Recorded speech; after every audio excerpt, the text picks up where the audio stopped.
Hey, puppy. This is Zeffie cooling down in the heat. Hey, kia ora, Helen Brahms here, coming to you live from a very, very hot, like 108 degrees, that's 40 something for my centigrade people, in Indio, California, which is not far from Palm Desert, Desert Springs, all of those sorts of places. They're in the middle of an excessive heat thing. The temperature is supposed to be getting up to around 117 on Saturday, Sunday, and we'll tell you more about that in a moment. If you saw my video earlier, you would know definitely more about that. But we have an update on part 2. Did I put part 2 or part 3 on here? It should be part 3. So, how did your Thankful Thursday go? Did you begin the day with a grateful heart? I did. I was very thankful for everybody and everything. And Zeffie, go drink some water. She lays there and goes, and I tell her to go drink some water, and she just closes her mouth and looks at me like I don't need water. But I'm watching her very, very closely right now because it is very hot in here. We're currently inside. Temperature is 101 degrees and the bedroom is 103. Outside is 108. So, but more about that in a moment. And your business, did you say thank you to your vendors for all the support they've given you over the time to help keep you going and that sort of thing? And for your fun activity, did you leave little surprise thank you notes for people, like under their pillow and their lunch, on their desk? Just little notes to say thank you, I appreciate you, that's all. So today we've had, despite the heat, it's been a pretty good day. I have already filled my water bottle like 7 times today. It's an 18 ounce, so do the math. I've already drunk half of like number 8. I have got water in the refrigerator, keeping it cold because the water coming out of the cold water tap is hot because the hose is sitting in the sun. Even though I tucked it under the RV, I forgot that this wall behind me is the west wall, which is where my utility thing is, down the other end there. And so all of that, even though it's tucked under the RV, is all in complete sunshine. And I'm like, great. But, it's all part of the experience of RVing. So it is, like I said, hot. It's 108 degrees outside. It's 101 where I'm sitting right here now in the main living area. It is 103 in the bedroom. I had sent an email to the people here at the RV park yesterday stating, wanting to know, one, can I get packages sent while I'm here, since I'm here for 5 days? And 2, I've got some issues with my AC units. I need some vendors. They gave me 2 vendors. One vendor says, I left him a voicemail and then the temperature started rising. And of course it gets to critical stage at a point because the refrigerator the fridge and freezer stops working as efficiently as it should because of the heat. It's my ice, I have ice cubes in there and they weren't properly frozen. But I think that might have been because I only put them in last night, so maybe they didn't have enough time to freeze. At least I hope that's the reason. I hope that's not going on the fronts now because of the temperature in here. And so I called one place, left voicemail, and then when it got to hit 3 digits in this room and in the other room, I then turned around and I said, sent him a text message saying, hey, left your voicemail 30 minutes ago. That was the situation then. This is now the situation. Can you please help? And he was a mobile place. And he comes back and says, oh, we're not doing anything till after the weekend. So you'd have to go. And I said, well, can you refer me to, I said, what other services are available, mobile services are available that come to RV Park? Oh, I don't give referrals. And I was like, really? A business that does not give referrals? Seriously? I mean, I'm happy to give referrals to people who are in the same industry as I am, especially if they specialize in something I don't. But, if a client needs help and I'm unable to help them, I at least know who I can trust within my industry, and I've networked enough with my peers that I know who I can send them to and know that they will get good service. So I kind of thought, well, I'm crossing you off my list and I'm not going to use you again since you won't give referrals to other vendors, even if they're in the same industry as you. He's probably thinking of a liable thing. And, like my friend Casey says, he said, you always give 2 or 3 referrals, and that way it's up to them to pick which one they want to work with. You're not just giving them 1 referral and they come back and go, I didn't like that referral. At least if you give them 2 or 3, they can come back and go, hey, that one was a really great one. Didn't care for too much for the other ones, but that was a really good one.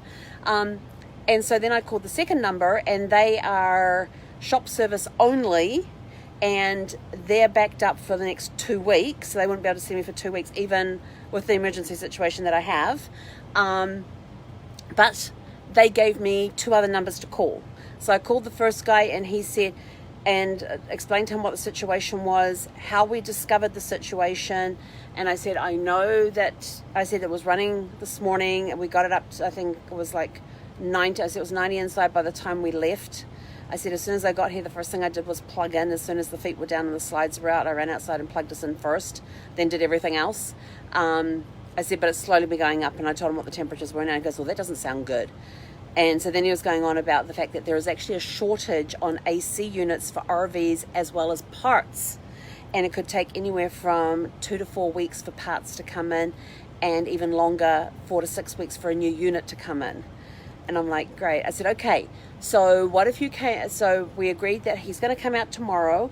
He's going to check he's going to come out tomorrow between 8:30 and 9. He's going to check the temperatures that the units are dragging in and what they're outputting, because that tells them if they're going through the coils okay, if they're going through the condenser and all that sort of stuff. He's also going to get up on the roof and lift the housing. He's going to open the housing to see if everything's working. Is it just the coils that need? So I am asking all my prayer warriors.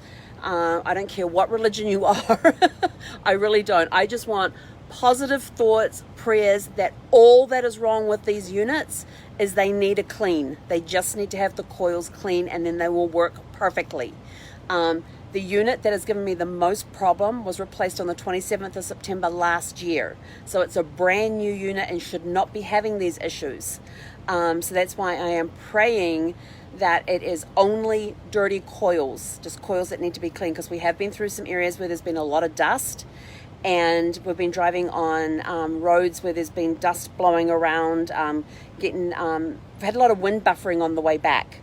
On the way across the 10, not so much with the windy conditions, but on the way back going through Tennessee and Arkansas and Kentucky and Colorado and New Mexico, and into Arizona, there's been a lot of wind on the roads, and a lot of dust has been kicked up. So I am praying, and I want all my prayer warriors, like I said, I don't care what religion you are, I don't care what you believe, send positive thoughts, send prayers that all that is wrong with that unit, and maybe the front one too, is they just need to have their coils cleaned, and not need any parts, because we're getting up to 100. It's meant to be 117 here on Saturday and Sunday. I'm basically stuck here till then because there's nowhere cooler to go right now. That's within an easier driving distance. All the campgrounds in San Diego are sold out for Labor Weekend, or they're charging exorbitant prices. And by exorbitant, I mean like $100 or more a night, in places that usually go for $40 or $50 a night. Places I would normally stay at, and they're like doubled, in some cases tripled their prices per night, because it's Labor Weekend and the demand is there. So I'm paying $25 a night where I am. And I got a great dog park for Zeffie to run around in, but we're going to wait for the sun to go down before I go let her loose in there and let the weather cool down a little bit. And I'm just waiting for the sun to go down so that at least the RV can start cooling down. But so we've had a very hot day. So the guys coming between 8:30 and 9 a.m. in the morning, before everything starts heating up and really needs the AC that much. It should be in the, I think it's the low, I think it gets down into the high 70s overnight is the low, like around 78. So before it gets too warm in the day, he's going to get here first thing in the morning. He's going to text me when he leaves his house, and he's about 45 minutes away, so that way I can make sure that everything's good to go for when he gets here, and that we're all up and the dog's been to the dog park and had a good run around and all of that. And Zeffie, go drink some water. Zeph, go drink some water. Now she just stretches and puts her head back down again. She's a very obedient dog, can you tell? So we will keep you posted tomorrow morning on what happens with the AC, and he's going to write up a full report, because he realizes it's still under warranty. Plus I have extended warranty on the RV, which includes the AC unit as well, and he will write up a full report on what his findings are, if there's going to be any further maintenance required, like parts and all of that sort of stuff, which is going to take weeks to come in. I'm then going to contact my guys in Escondido that I've been using, who are amazing, and scan the documents that the serviceman will give me tomorrow, scan them in, and email them to the RV to the guy so he has a full report, and then say, okay, we need to arrange a time for me to bring it in, and you can only have it for a day, and preferably can do it while I wait. Let me know how long is it going to take to get these parts in, because it's going to be in the 90s where I'm going. So at least it'll be cooler, but at least at night where I'm going, where I head to on Tuesday, it's getting into the 60s. Yes, it'll be in the 60s overnight when I get there. But here it's going to be like high 70s, low 80s overnight, which is okay.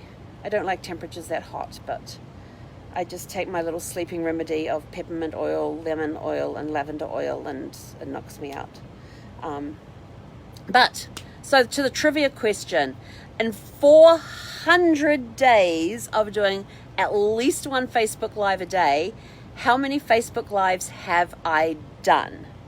So I went and checked out my YouTube channel, because they're all moved over there. They automatically post over there. This video, the part 3 on day 400, is actually video number 718 of Helen's Great Adventures. 718 videos. My nuts? Absolutely. And under Zeffie's Great Adventures, which are all the videos I do on her Facebook page, all the lives I do there, there's been 22 of them so far. So in total that is 740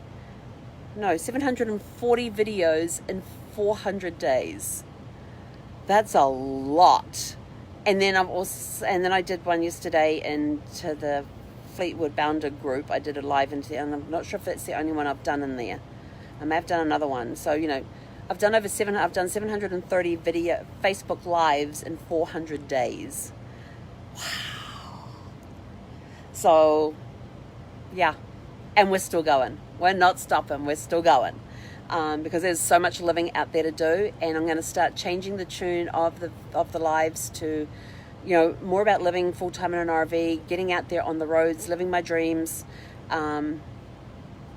having, because there's people out, the number of people I have met who live in a house and said, oh, I've always wanted to get an RV and go live on the road and all of that.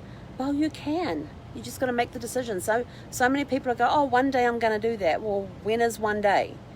Let's start putting dates on calendars and start working towards that day. I get super excited when I see on the RV Facebook groups that I belong to, when I see somebody turn around and go, yay, today is our first time as a full-timer. And I'm like, yes! And, we're off on our next trip. And then I see other ones that are going, yay, this is our first time as a full-timer. We've pulled into our permanent parking space at blah, blah, blah. And I'm like, no! If you're going to live full-time in an RV, go traveling. Don't just stay in one place. The idea of being in an RV is that you've got the freedom to travel. You can go see amazing things. I mean, the scenery, and one of the things I want to do before I next get on another big trip on the road is make sure I have some dash cams set up. Like a few of the people that I follow on YouTube use GoPros. They have one GoPro looking out the windscreen and one looking at them, and they wear a lav mic.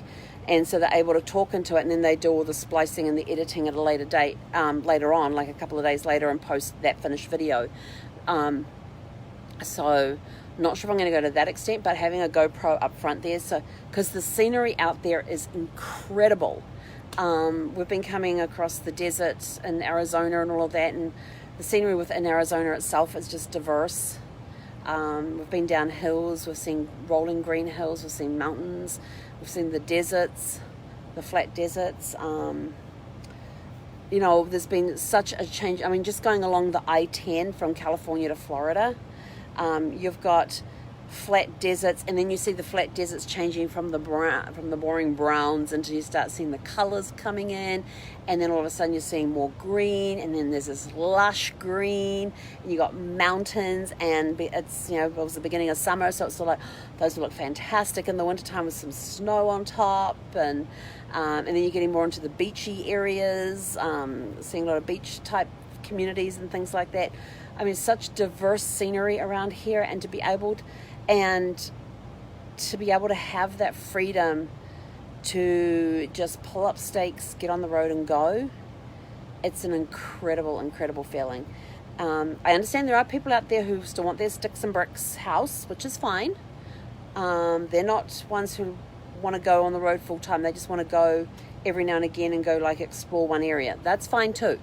I have no issues with that. But if you're going to have an RV, then get out there and explore. Don't just go park somewhere and put down. Basically, you might as well just have a brick and mortar house instead of living in an RV. I mean, I understand, and I get the living in an RV thing. I get that. I totally do, because living in an RV is cheaper than renting. I know this. I know this. I was just just having a curious look at rentals and all of that sort of stuff, and I was like, yeah, I can live in an RV park cheaper than that. But you do have the expense of gas. But I will tell you, get out of California and the price drops. It drops. Once I got out, I mean, when I left here, I was paying $3.95 a gallon, or close to $3.50, $3.95 a gallon, somewhere around the $3.50 mark. And I crossed into Arizona, and the exit one, there's 2 gas stations there. The exit one's where we get off to go to Ehrenberg, and there's 2 gas stations there. So you see the prices in Blythe, which were like $3.50. You cross over the Columbia River, which is like 2 miles away. You cross over the Columbia River, you're in Arizona, and the prices dropped, I kid you not, $2 a gallon. It was they dropped down to $2 a gallon from $3.50. So it was sort of like, wow. And then the whole trip, I was paying anywhere from $1.50 to $2.50 a gallon.